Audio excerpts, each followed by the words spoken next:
Looking at every running back matchup heading into week 5, part 2. If you missed part 1, go to my page, check that out. Let's get going with the Arizona Cardinals and the Tennessee Titans. We got Tony Pollard here, seeing one of the best opportunity shares in the NFL. Tyjae Spears does have a chance to come back this week, but I don't think he's going to eat too much into Tony Pollard's share, at least his first week back. Then over in Arizona, Trey Benson heads to IR a week after he was the waiver wire pickup with James Conner heading to IR. Should expect to see a split between DeMarcado and Carter. If I had to choose, it would be DeMarcado in PPR leagues, but you're not really feeling great about either one if you're having to start them. For the Seahawks, Kenneth Walker is a start for me, while Charbonnet is a spot start. Kenneth Walker being the more efficient runner. Charbonnet is getting the touches down at the goal line, but in between the 20s, it's all Kenneth Walker. And while only allowing 14 receptions to running backs, this Buccaneers defense is allowing the second most receiving yards to backs. And with Bucky Irving dealing with an ankle injury, Rachaad White should be plugged into lineups. He's the most efficient that he's been in his career and still receiving the ball out of the backfield. The only other team allowing more receiving yards to running backs besides the Buccaneers, it's the Seattle defense. For the Lions and Bengals, the Lions backfield should eat in this one.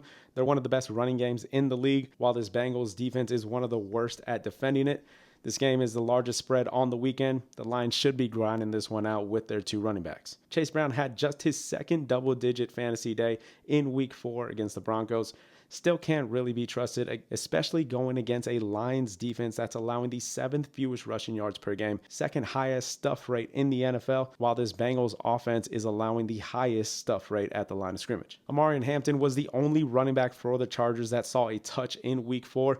He's going to continue to be the workhorse for the Chargers going forward. And his Commanders backfield, I'm trying to stay away from if possible, but if I had to start somebody, it would be Ja'Cory Krosky-Merritt, the more efficient one out of the 3. For the Sunday night football game, James Cook is a set it and forget it type of guy. For the Patriots, even though he saw 2 fumbles in week 3, Ramondre Stevenson still took the majority of snaps and had more touches than TreVeyon Henderson in week 4.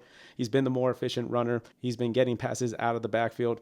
I would go with Stevenson over Henderson, even though I'm still waiting for the Henderson takeover. And Travis Etienne for the Jaguars has been the workhorse in that backfield. The Jaguars are 4th in the NFL in rushing yards per game, and the Chiefs are allowing the 11th most rushing yards per game, along with the 5th highest yards per carry average. Etienne continues to be a must-start in leagues. And then for the Chiefs, you're just staying away from this backfield. They're only averaging 70 rush yards per game. This Jags run D has been great, allowing the 4th fewest yards per game, and only having one running back rush for over 50 yards in a game, and that was back in week 1 with Chuba Hubbard. That is going to do it for week 5 running back matchups. Let me know what you guys think down in the comments. Good luck to everyone this week. Let's go get a dub. And as always, thanks for watching. God bless.